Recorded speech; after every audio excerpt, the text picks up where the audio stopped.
প্রাণ যেমন প্রাণ পায়, তেমনি মানুষের ভেতরের অনেক অনুভূতিও নৃত্যের রূপ খুঁজে নেয়।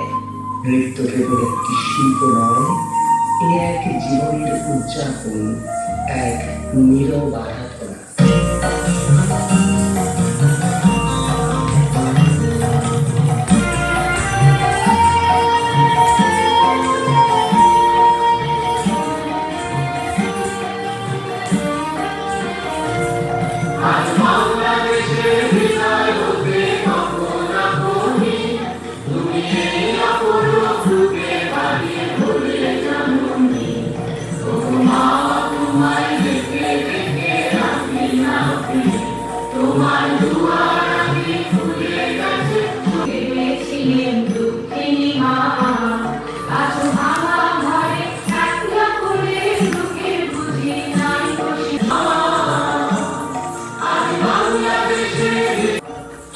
নৃত্য তোমার মুক্তির রূপ, নৃত্য তোমার